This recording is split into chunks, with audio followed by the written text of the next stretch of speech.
Assalamualaikum warahmatullahi wabarakatuh. Bagaimana kabarnya teman-teman semua hari ini? Semoga teman-teman semua dalam kondisi sehat, bahagia, dan tetap semangat. Masih bersama saya Ustazah Nurjana. Kita belajar IPA hari ini tentang apa ya? Yaitu tentang pewarisan sifat. Sebelum itu, kita membaca basmalah terlebih dahulu ya teman-teman. Bismillahirrahmanirrahim. Ya, baik teman-teman, tujuan pembelajaran hari ini kalian mampu mengetahui atau memahami istilah-istilah penting dari pewarisan sifat.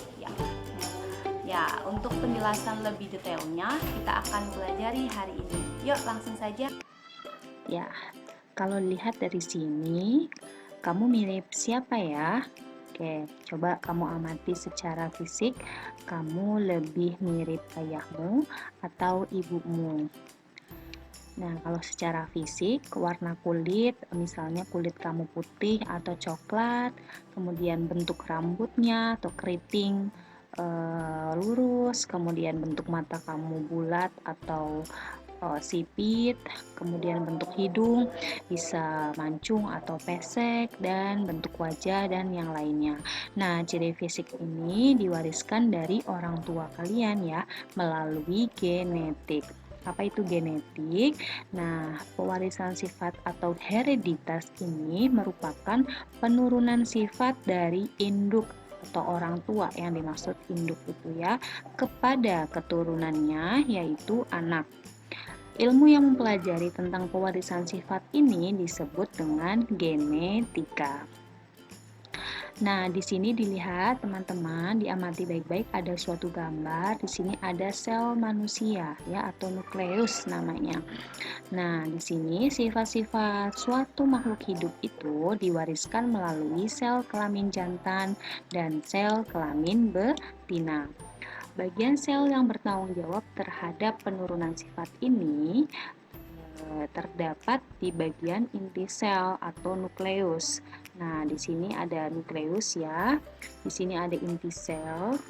Inti sel ini terdapat atau di dalam inti sel ini ada kandungan. Di dalam inti sel ini itu ada kromosom namanya. Ya. Di dalam inti sel terdapat kromosom ya. Kromosom ini yang bentuknya seperti huruf X ya. Kromosom merupakan benang-benang halus yang berfungsi sebagai faktor pembawa sifat keturunan. Jadi salah satu faktor pembawa sifat keturunan itu adalah kromosom.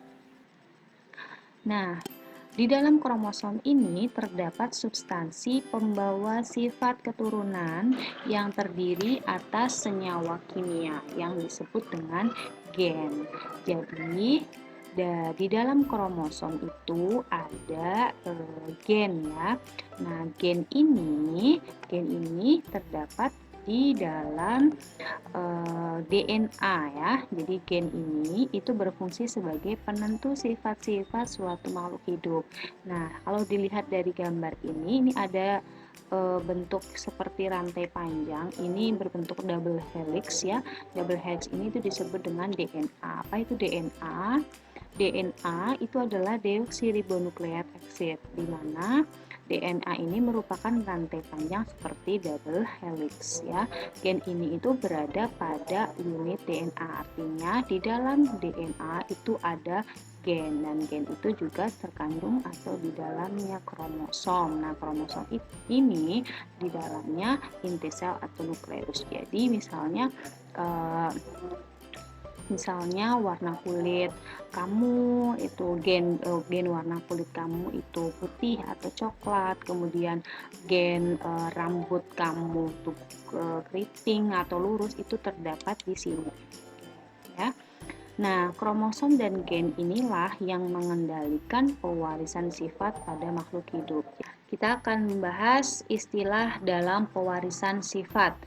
Istilah dalam pewarisan sifat ini, yang pertama yang perlu kalian ketahui adalah parental. Parental itu disimbolkan P ya.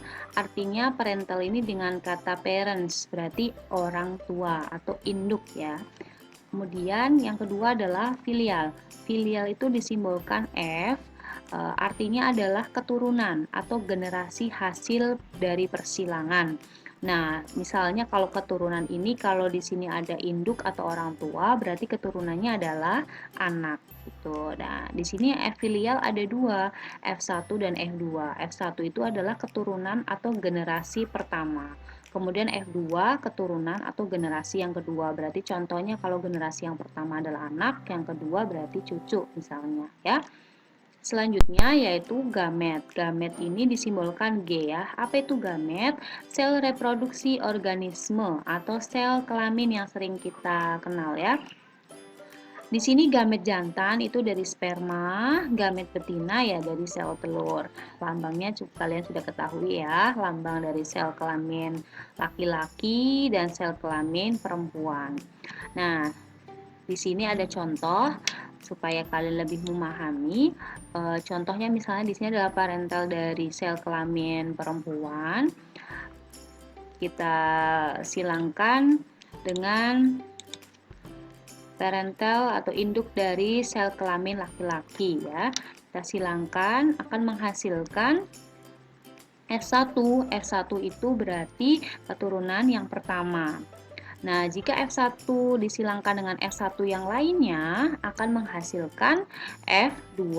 Ya, jadi contohnya misalnya dari parental ini persilangan yang induk ini misalnya kakek nenek kamu, kemudian menghasilkan F1. F1 berarti orang tua kamu. Kemudian setelah itu F2 berarti kamu sebagai cucunya kakek nenek seperti itu ya. Ya, selanjutnya fenotip. Fenotip apa itu fenotip? Sifat yang dapat teramati atau sifat yang dapat ditangkap oleh panca indera, dipengaruhi oleh gen dan lingkungannya. Contoh ya, contoh sifat yang ditangkap oleh panca indera artinya yang bisa dilihat oleh mata kamu, bisa dirasakan oleh lidah ya. Contoh misalnya tinggi, berarti kan tinggi badan kamu, bisa pendek, kemudian mungil, ada putih warnanya, warna merah seperti itu, sawo matang ya, kulitnya sawo matang, hidungnya mancung, pesek, kemudian badannya besar, kecil, dan rasanya juga manis seperti itu, asam dan yang lain-lain. Seperti itu. Nah, ini contohnya misalnya dilihat dari tumbuhan, kalau dilihat dari panca indera kita melihat bunga ya, kita melihat warna ya. Di sini ada warna merah, ada warna putih. Nah, itu artinya fenotipnya itu ya merahnya itu atau putihnya atau kuningnya, pink seperti itu ya. Nah, kalau dari manusia berarti kita lihat dari panca indera kita apa? Dari mata. Mata terlihat bulat, rambut, keriting, lurus dan seterusnya ya. Jadi tinggi badan, tinggi atau pendek seperti itu, gemuk atau kurus. Nah, seperti itu ya, teman-teman.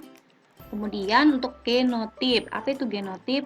Genotip adalah sifat dasar yang tidak tampak. Kalau fenotip tadi yang tampak, teramati. Kalau genotip tidak tampak, dilambangkan dengan sepasang atau lebih lambang huruf, di mana satu huruf mewakili satu sifat genotip. Contohnya genotip M besar, A besar, A kecil, B kecil, B kecil. Jadi dilambangkan dari huruf ya kalau genotip. Kalau fenotip itu dari sifatnya, dari sifat yang kita bisa lihat dari panca indera ya. Kemudian kalau genotip itu dari dilihat dari lambangnya, dari lambang huruf gitu. Oke, selanjutnya ada dominan. Nah, dominan itu adalah sifat suatu gen yang menutupi sifat lain dalam suatu persilangan dilambangkan dengan huruf besar. Jadi kalau di dominan itu gennya itu menutupi sifat lain karena memiliki sifat unggul biasanya kalau dominan ya, kuat gitu. Contoh misalnya hurufnya itu karena hurufnya harus besar semua kalau dominan, jadi ya contohnya M besar, A besar, B besar seperti itu. Contohnya di sini misalnya ada bunga mawar karena dominan itu memiliki sifat yang unggul, sifat yang bagus ya, yang kuat. Di sini nampak bunga mawar itu memiliki fenotip merah ya. Dilihat kalau dari hurufnya ya berarti huruf M besar ya, sama besar. Oke, kemudian untuk yang kedua, resesif. Resesif itu adalah sifat suatu gen yang ditutupi oleh sifat lain, sehingga tidak tampak pada keturunannya. Jadi kalau dominan tadi menutupi, kalau resesif itu ditutupi oleh sifat lain. Artinya yang sifat lemahnya di sini ya, sifat yang bukan unggul. Nah, karena tertutupi. Nah, jadi tidak tampak pada keturunannya nanti dilambangkan dengan huruf kecil. Contoh M kecil, M kecil, A kecil, A kecil, B kecil, B kecil. Nah, kalau dilihat dari contoh bunga mawar, kalau dari sifat unggulnya warna merah, dan di sini berarti kalau resesifnya itu jadi warna putih gitu ya, fenotipnya warna putih. Dilambangkan dari huruf kecil ya, resesif seperti huruf kecil semuanya, M kecil seperti itu. Oke. Nah, bagaimana kalau yang selanjutnya yaitu intermediate? Apa itu intermediate? Sifat suatu gen yang berbeda dari induknya. Tidak ada yang menutupi dan yang ditutupi. Jadi artinya tidak ada dominan dan tidak ada yang resesif. Jadi sama-sama kuat ini ya, tidak ada yang menutupi dan tidak ada yang ditutupi.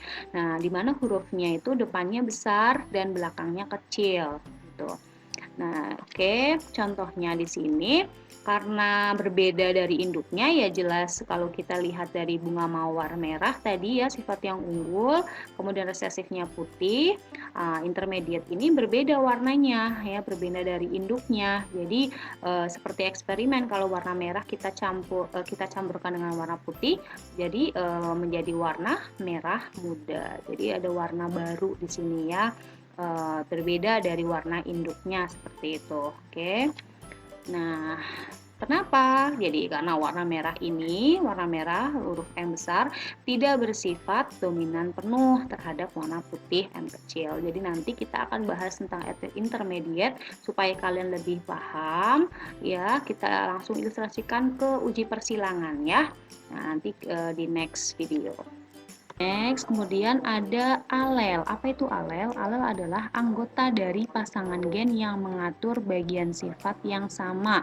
Jadi setiap gen itu memiliki pasangan gen ya, yaitu namanya alel. Jadi pasangan gen. Alel itu gampangnya kalian serap yaitu pasangan gen ya. Contohnya alel dari mawar merah tadi ya, warna merah. Pasangannya apa? Ya, M besar kan sebagai warna merah. Pasangannya alel dari warna merah ya warna putih yaitu M kecil. Kemudian alel dari tinggi misalnya tinggi T besar kita lambangkan yaitu T kecil yaitu rendah. Jadi masing-masing memiliki alel atau pasangan dari gennya. Oke, lanjut, yaitu ada homozigot. Apa itu homozigot? Sepasang alel yang terdiri atas gen yang sama. Jadi sama dominan atau sama resesif gitu. Homozigot jadi sama sepasang alel yang terdiri atas gen yang sama. Contohnya, jadi misalnya di sini ada homozigot dominan. Kalau dominan kan tadi huruf besar semuanya. Karena ini homozigot, jadi sama. Ya udah berarti hurufnya ya A besar, sama-sama huruf A gitu ya. Karena homozigot. Bukan A besar, B besar. Bukan seperti itu ya. Nah, kalau homozigot resesif, berarti ya karena resesif ya hurufnya kecil. Karena homozigot, jadi hurufnya harus sama. Jadi A kecil dan A kecil, seperti itu. Oke, lanjut. Untuk heterozigot. Apa itu heterozigot? Heterozigot itu sepasang alel yang terdiri dari gen yang berbeda. Kalau tadi homozigot kan gennya sama. Nah, sekarang kalau heterozigot itu gennya berbeda, gen yang berbeda yakni gabungan dari dominan dan resesif. Contohnya, nah, di sini misalnya satu pasang alel nih contohnya ya berarti T besar dengan T kecil ya, sepasang alel yang terdiri dari gen yang berbeda. Nah, kalau dua pasang alel gimana? Ya berarti dua pasang alel tentunya gen yang berbeda juga. Jadi huruf yang berbeda. Jadi misalnya M besar dengan M besar, P kecil dengan P kecil dengan pasangan yang berbeda kan antara M dan P gitu. Nah, di sini ada lagi juga M besar, P besar, P kecil, M besar, M kecil, P besar, P kecil, nah dan seterusnya. Jadi intinya kalau heterozigot itu sepasang alel yang terdiri dari gen yang berbeda ya. Kalau homozigot tadi gen yang sama. Jadi nanti untuk membahas heterozigot lebih lanjut, kita nanti ada hubungannya dengan uji persilangan ya, dari yang tadi intermediate sama heterozigot. Nah, untuk lebih detailnya di next video. Oke, yang penting kalian pahami dulu istilah-istilahnya ya. Jadi harus bisa membedakan yang mana homozigot, yang mana heterozigot. Lanjut, di sini ada lagi istilah monohibrid. Apa itu monohibrid? Monohibrid adalah persilangan dengan satu sifat yang berbeda. Ya. Nah, di sini contohnya apa? Contoh ya, persilangan antar warna. Jadi misalnya antar warna ya, antara merah dengan putih. Persilangan bentuk berarti bulat dengan kisut seperti itu. Kemudian kalau yang kedua apa? Dihibrid. Nah, tadi monohibrid ya, antara satu sifat yang berbeda. Kalau dihibrid, persilangan dengan dua sifat yang berbeda. Contohnya di sini adalah persilangan warna sama bentuk. Nah, misalnya warnanya hijau bulat, nah, dengan apa? Ya kuning sama kisut. Nah, tadi kan antara persilangan dua sifat berbeda. Maksudnya di sini warna dengan bentuk. Berarti hijau dengan bulat, hijau bulat maksudnya dengan kuning kisut. Kemudian persilangan bentuk rasa, berarti kecil manis dengan besar sama asam. Jadi artinya ada dua sifat yang berbeda ya. Harus bisa membedakan yang monohibrid dan mana dihibrid. Selanjutnya di sini kita akan mengulas tentang hukum pewarisan sifat atau hukum Mendel. Nah, hukum Mendel ini ditemukan oleh tokoh atau ahli disebut dengan nama ya, Gregor Johannes Mendel. Ini lahir 1822 ya sampai meninggal di 1884. Ini disebut juga sebagai bapak genetika ya, menemukan hukum Mendel ini. Gregor Johann Mendel ini melakukan percobaan pewarisan sifat pada tanaman ercis. Tanaman ercis ini namanya itu seperti yang kalian kenal itu tanaman kacang polong ya. Nah, ada beberapa alasan mengapa tanaman ercis dipilih oleh Mendel untuk memulai percobaan ini, di antaranya sebagai berikut. Jadi ada alasannya ya. Kenapa sih Mendel percobaannya itu menggunakan tanaman ercis atau polong ya, sarang polong.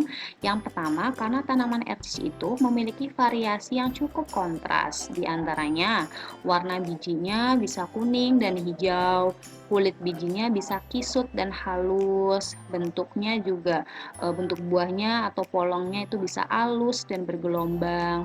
Nah, warna bunganya bisa ungu dan putih. Nah, tinggi badannya juga bisa panjang dan pendek. Jadi artinya tanaman ercis ini cukup memiliki variasi yang kontras gitu ya, makanya dipilih. Kemudian yang kedua, dapat melakukan penyerbukan sendiri, dan yang ketiga, cepat menghasilkan keturunan. Oke, itu salah satu beberapa alasan Mendel memilih tanaman ercis sebagai percobaan pewarisan sifat. Oke, masih pada hukum pewarisan sifat, hukum Mendel ini terbagi menjadi dua. Yang pertama itu hukum ke-1 Mendel, yaitu hukum segregasi. Pada pembentukan gamet terjadi segregasi. Segregasi itu sama saja pemisahan ya, pemisahan alel secara bebas. Jadi ada pemisahan alel di sini secara bebas. Berlaku untuk persilangan monohibrid. Jadi nanti di dalam persilangan monohibrid ini menggunakan hukum ke-1 Mendel atau hukum segregasi ya. Selanjutnya yang kedua itu adalah hukum kedua Mendel. Hukum kedua Mendel ini sama saja istilahnya yaitu hukum penggabungan bebas. Ada pembentukan gamet, alel mengadakan kombinasi secara bebas. Ini berlaku untuk persilangan dihibrid gitu ya. Nah, jadi untuk persilangan dihibrid nanti kita akan bahas menggunakan hukum kedua Mendel. Ya, baik teman-teman, kalian sudah memahami semua ya. Tadi kita sudah membahasnya, yaitu istilah-istilah penting dari pewarisan sifat, dari istilah fenotip, genotip, kemudian ada homozigot, heterozigot, dan yang lainnya. Nah, kita juga sudah mengulas tentang hukum Mendel ya, hukum dari pewarisan sifat sendiri. Ada dua, hukum ke-1 Mendel dan hukum kedua Mendel, yang nanti kita akan bahas lebih detailnya di video selanjutnya. Oke teman-teman semuanya, semoga belajar hari ini ilmunya bermanfaat, dan saya cukupkan saja kita membaca hamdalah bersama. Alhamdulillahirobbilalamin. Sekian dari Ustazah. Wassalamualaikum warahmatullahi wabarakatuh. Tetap semangat teman-teman.